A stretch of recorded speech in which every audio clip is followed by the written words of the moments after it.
right, Granny, it's time we set some ground rules. If you want to marry my dad, then you're going to have to give me an allowance. I want $2,000 per month, no less. And by the way, this is not a negotiation, this is a demand. If you refuse, then I will not allow you to marry my dad. So, what's it gonna be? I'm sorry, you want how much? $2,000 a month?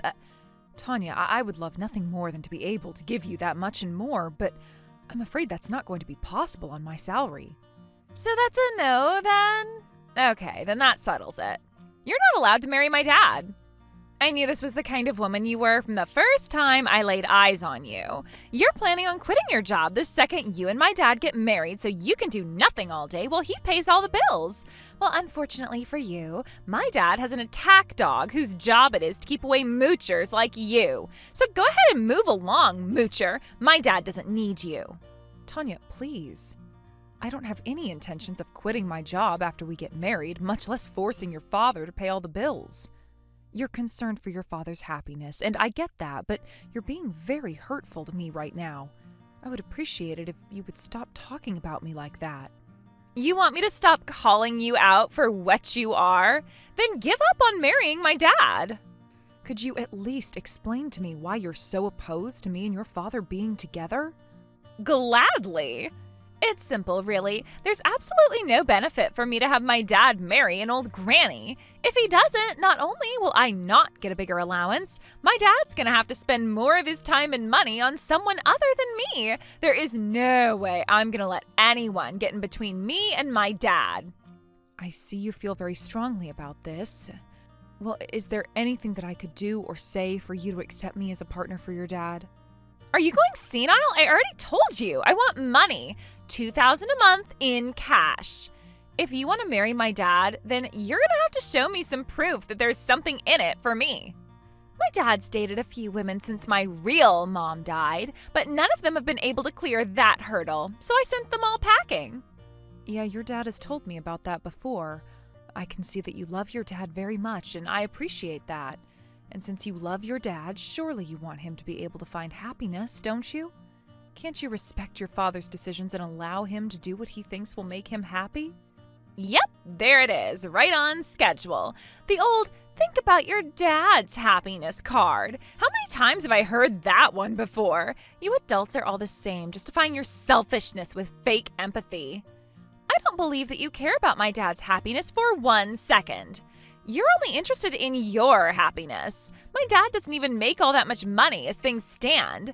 I can't let him marry someone who's only going to make him spend even more than he already does. You're going to college in the fall, aren't you? And you'll be 18 in just a few months? When that happens, you can go out and get your own job, and you can make your own money, buy your own things, and choose your own path in life. Trust me, it's very fulfilling to be able to support yourself. You're a smart young woman, Tanya, and I know you have what it takes to succeed. Oh, you're already moving into insincere flattery?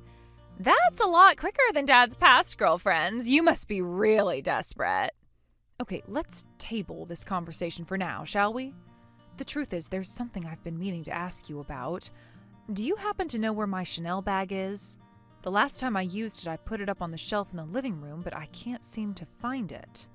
How should I know? It's your bag, isn't it? You should keep better track of your own things. That's your job, not mine. All right. What about my pearl necklace? Have you seen that? That one was a gift from my grandmother right before she passed away. It has a lot of sentimental value to me. And just like my bag, it seems to have vanished into thin air.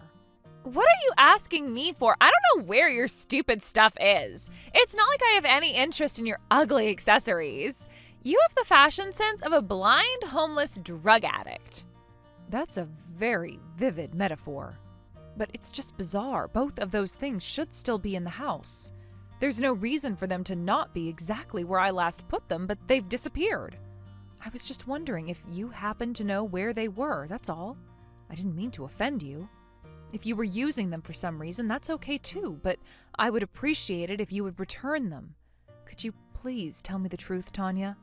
Oh my God, you suck. Are you actually accusing me of taking your stuff? You don't have any evidence it was me. I'm just saying I know for a fact that those things were somewhere in this house when I last used them. That means that if something has happened to them, it must have been someone in this house that did it. Oh my God, you are accusing me! What do you think my dad would think if he found out that you were calling his daughter a petty thief? I bet he would kick you out on the curb in an instant. You are in big, big trouble now. However, I can be persuaded to keep a secret. I want $1,000 in cash by the end of the day. Tanya, are you serious? Dead serious. You can afford to pay me that much. I'm going to go hang out with my friends this weekend, and I need the money. My dad doesn't know that, though, so we can help each other out. I won't tell Dad that you accused me of stealing, and you won't tell him that I'm going out with my friends. That's fair, isn't it? Why in the world would you need to make a deal like that with me? You're still in high school. What could you possibly need $1,000 for? And why would you keep it a secret from your dad? You're not planning on doing something inappropriate with that money, are you? Shut up, you sicko. I'm just going to have a good old-fashioned normal fun with my friends. Everything costs more now, in case you haven't noticed. One fun night with your friends can easily run upwards of $1,000. That's on the cheap end, if anything.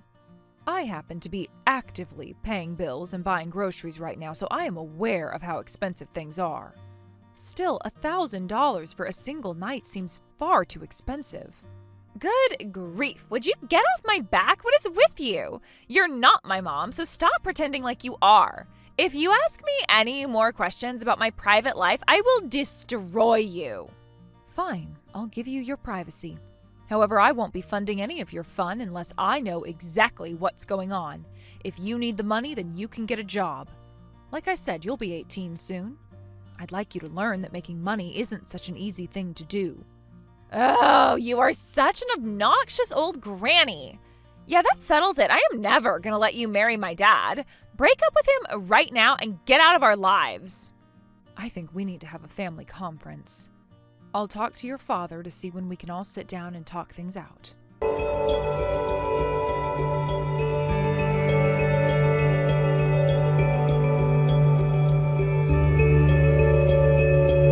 Hey there, Nancy. I heard the awful news. Some thug broke into the house, right? I'll bet the whole house is a total mess. Hey, wait a second. Today's your wedding day. Oh no, that's so terrible. Boy, you have absolutely terrible luck, huh? Someone broke into our house on the day of the wedding? What is the world coming to when women can't even feel safe in their own homes? Wait a second. Some thug broke into our house? Where did you hear that? Was it from your dad? Yeah, sure. It was from my dad, but that's not important. That's just crazy, isn't it? Oh yeah, and the worst part of all of that is apparently that thug punched you in the face a bunch of times. I bet your face is really messed up right now. You know, it's really unfortunate, but I think you might want to cancel the wedding. I mean, you don't want to have a big black eye and fat lip in your wedding pictures, do you? Hold on, Tanya. Back up a second. My face is fine. All of me is fine. I'm at my parents' house right now. What? What do you mean? I stayed at my parents' house last night, that's all. It was my last night before getting married, so I wanted to spend some time with them. So, yeah, I wasn't at home last night. Wait, but if you weren't home, then who was home? Just your dad, as far as I'm aware. Oh, he did also say something about his brother staying the night, too. But, Tanya, you're sure that someone broke into our house? Did you really hear that from your dad? And, hold on. Why did you think I got attacked? Hold on. This is, wait. So you really didn't get beat up last night? No, I'm fine. What's going on, Tanya? I'm confused and also pretty scared.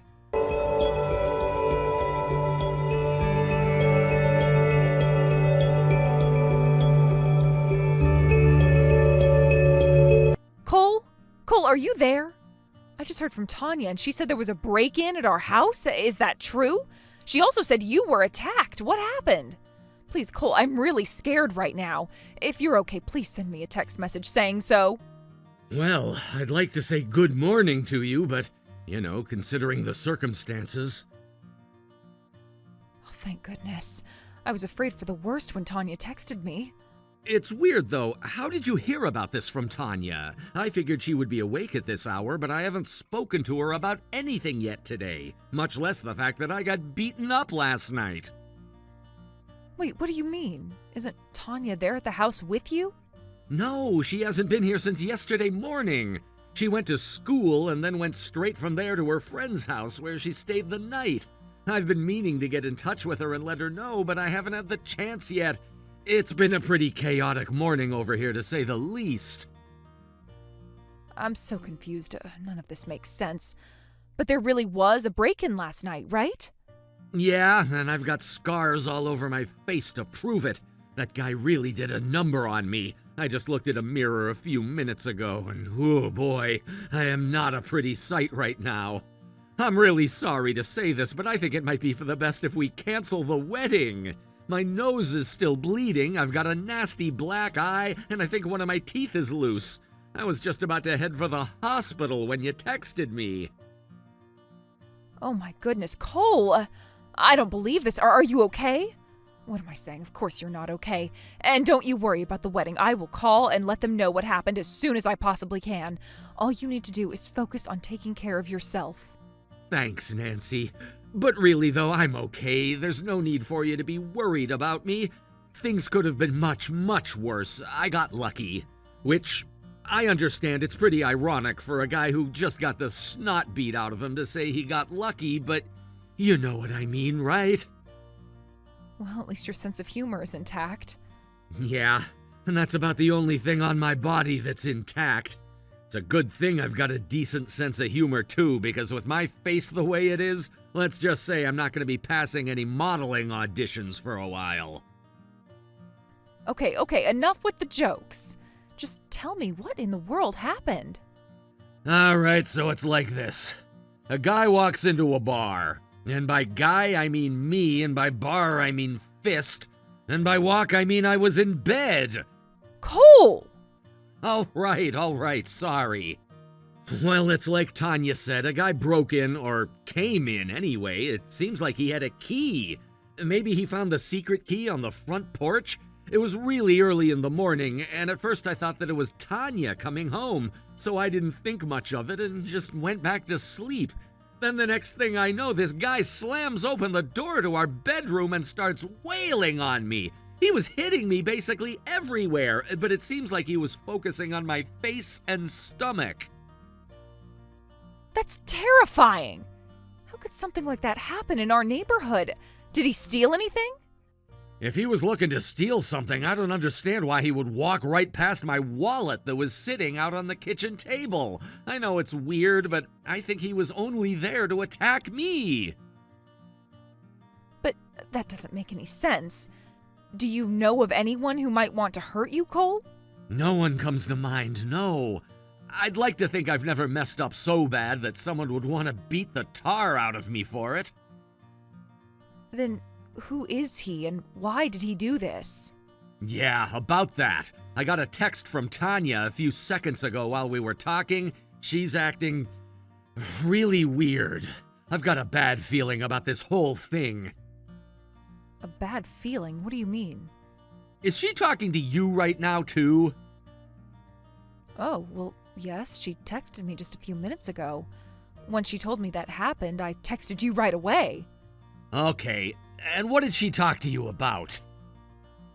Let's see. She asked me about the break-in. She asked about my injuries. And she said multiple times that I should cancel the wedding. Wait. Cole, you don't think...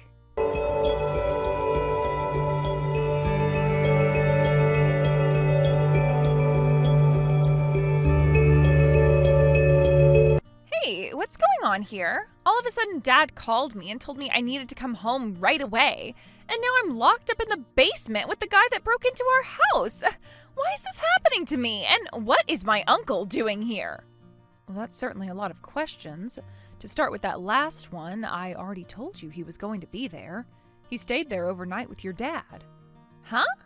Oh, yeah, you did. But why, though? Well, you were staying at your friend's house and the wedding was going to be today, so your dad and uncle thought they would have one last little boys' night before the big day. I guess they had a good time drinking, eating, and watching the game. Wait, really? I didn't know he was coming. Well, considering how little you're at home lately, that's not surprising. You've been staying overnight at your friend's house about 3 or 4 times a week. Which, by the way, is making your dad extremely worried about you. He's worried about me?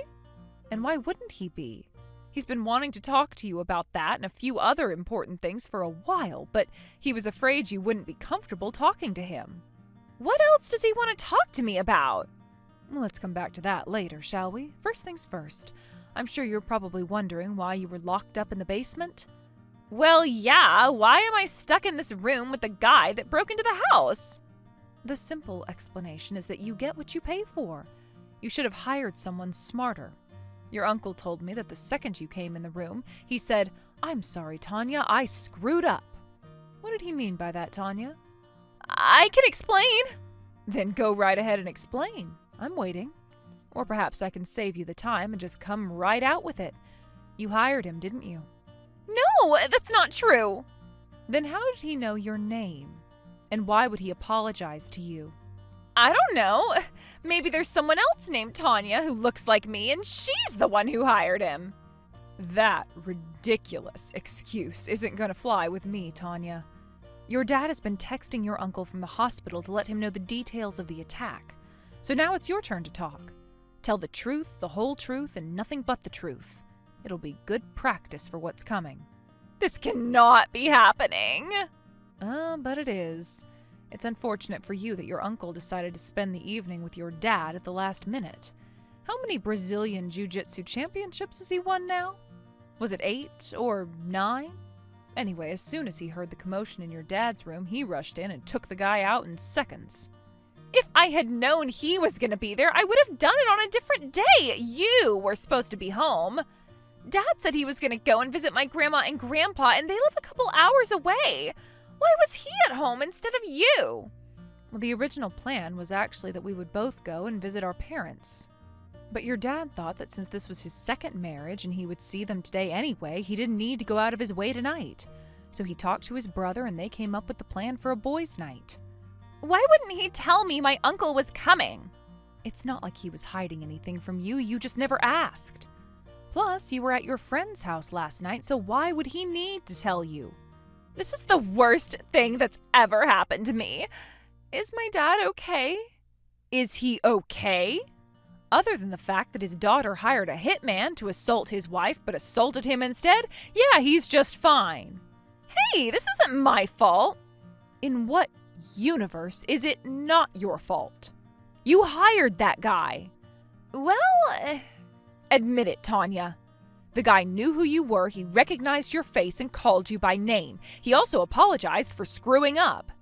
That doesn't prove anything. Your uncle has everything on camera, you know. He set it up and turned it on immediately after he tied up the guy who attacked your dad. So he knows everything that the two of you have been talking about down there. Oh no. Your uncle is a smart guy. I guess he wanted to be a police officer at one point. With more guys like him on the force, people would be too afraid to even jaywalk in this town.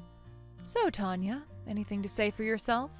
What was I supposed to do? I had to do something. Otherwise, my dad would have married you. But I didn't want him to marry you. I want a mom with more money. You're too cheap to give me a measly $2,000 a month. I might be willing to deal with it if you were at least pretty or something, but you're not. You're just old. Why should my dad marry you when there are prettier women out there who would be more generous to me? So I had to get you to break up with him. You really are a selfish girl. You never thought about your dad's happiness for 1 second. All you were thinking about was yourself. That's not true. You just said so yourself. Your only criteria for your new mom was whether or not she would throw all the money at you that you demanded of her. You really have no respect at all for how hard it is to make money, do you? You only say that because you never went to college. People that go to college get to have easy office jobs that pay really well. If you would have just gone to college like a normal person, you would be making more than enough to give me what I want. Do you actually believe that? Is that what high school guidance counselors are telling kids these days? Yeah, that's the only reason I'm going to college, to make more money for doing less work. Well, I hate to rain on your parade, but you're not going to go to college anymore. What? What do you mean? Why aren't I going to college? 2 reasons. First of all, because I'm not going to pay for it anymore. Huh? Wait a second. You were gonna pay for my tuition? But I thought my dad was gonna pay for it. It's like you said before, Tanya, your dad doesn't make all that much money. And this brings me to one of the other important things your dad wanted to talk to you about. Your dad is sick. Sick? What do you mean sick? Like, really is sick? We don't know for sure yet just how sick he is, but what's certain is that he'll need to focus on treatment for the foreseeable future. That means he won't be able to work. You accused me of wanting to quit my job once we got married. I'm afraid I couldn't do that even if I wanted to. If I didn't work, then who would pay for your dad's medical expenses? So that's why you couldn't give me the allowance I wanted? Honestly, I wouldn't have given you $2,000 a month even if I could, but yeah, that's just not going to happen. This is so unreal. So what's going to happen to my dad? Is he going to be okay? Well, the plan was originally for him to go into the hospital for a while so they could run some tests on him after the wedding. Like I said, he was going to tell you about all of this eventually. He didn't tell you yet because he didn't want to make you worry about him. I can't believe it. My dad's sick? And he's not going to pay for my tuition? But hey, wait a second. You knew about all this. And you were going to get married to him anyway? That means you were signing up to spend basically all your money on my dad and me. That's right. I had no problem supporting you two. The truth is, I was raised by a single mother after my dad passed away when I was young. She worked so hard over the years to support me, but going to college was never a reality for me. So I had to use all the other skills at my disposal in order to get a job. I found a good company and worked my way up the ladder one rung at a time. Now I'm actually making more money than most college graduates do. I was hoping to be able to use my success to support you, Tanya. You were willing to do that for me? You reminded me of myself. I grew up with a single mother, you grew up with a single father. I respected him for how hard he worked for you and wanted to help give you the advantages that I never had. That's insane, though. Like, what are you, some kind of saint or something? You were willing to marry a guy who you knew was sick and would eat up most of your income, and you were just going to give whatever was left to help someone who's not even your biological daughter to go to college? Well, I'm glad you've come to appreciate my generosity. Calling me a saint is going a bit too far, though. I'm no saint. I'm not as forgiving as a saint should be. Which brings us back to the main point of the discussion. I'm not going to support your college ambitions anymore. Why not? Do you even need to ask me that question? You hired some thug to attack me and injure me badly enough that I would have to cancel our wedding. Well, yeah, but you're fine, aren't you? Yeah, thanks to a last-minute change of plans. And while I'm fine, your father most assuredly is not. Even once the scars on his face and body heal, he'll still have to deal with the emotional damage you caused him. No matter which one of us got attacked, we were both going to be hurt. And for what? Because you wanted more money out of your dad's wife? I'm sorry. I'm really, really sorry. I have no idea what I was thinking. Like, I didn't know you were going to do so much to support us. That's because you see relationships as transactional. What's in it for me isn't something that crossed my mind when I agreed to marry your father. You're right. You are totally right. I'm sorry for what I did, and I will never do anything to come between you and my dad again. So, please, can you still pay for my college like you planned? Wow, Tanya, that's quite a change in tone from you. I appreciate your words of apology, but I refuse. Remember, I said there were 2 reasons you can't go to college anymore. Oh yeah, what's number 2? I called the police. They're on their way now. And when they get here, they're going to arrest both the thug you hired and you. I've already told the police that you were the one who hired him, and I'm sure he'll be very willing to sell you out to get a plea bargain. Nancy, please wait. Don't do this. Don't call the cops on me.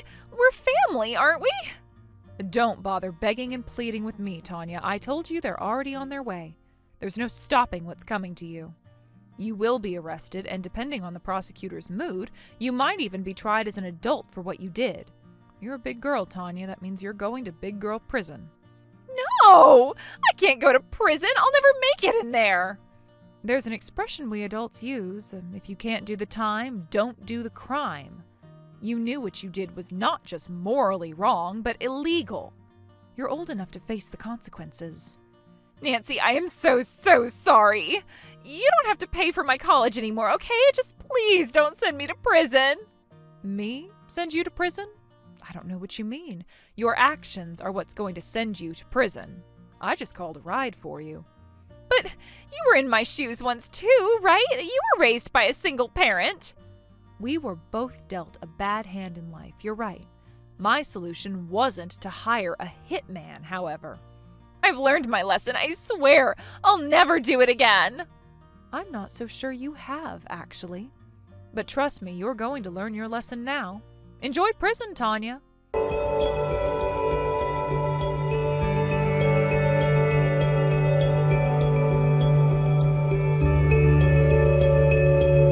Tanya continued to beg and plead with me after that, but suddenly she stopped sending me messages altogether. I guess that was the moment the police took her into custody. As I expected, Tanya's hitman started singing like a canary as soon as the cops arrived. It was all her idea. She's the criminal mastermind. I was only doing what she told me. Really, stupid people shouldn't commit crimes. If he had just shut up and lawyered up, he probably could have gotten a reduced sentence for providing that information. Tanya was still a minor when she hired him for the attack, and when the prosecutor considered her age and family circumstances, he decided against trying her as an adult. She was hit with a fine and a large amount of community service. As for me and Cole, we began our married life without Tanya. After they treated him for his injuries, the hospital started the test to determine the severity of his illness right away. Thanks to that, they were able to discover that the disease was only in its early stages, and Cole made a full recovery. A few years later, we were sitting at home when we heard a knock on our door. We were surprised when we opened it, and who was waiting on the other side but Tanya? We hadn't heard anything from her since the day of the wedding, so we had no idea what she had been up to. We reluctantly allowed her to come inside to talk, and she told us that she had been working her way through college by herself. She said that getting arrested that night was the wake-up call she needed to turn her life around. She even brought me a brand new Chanel bag and pearl necklace to replace the ones she took from me. I'm still unsure about forgiving her, considering how bad Cole's injuries were. But, ever the jokester, Cole said, "Hey, it's not like I was all that handsome before that guy screwed up my face." Tanya called me a saint for offering to support her family, but if you ask me, Cole's big forgiving heart makes him far more of a saint than me.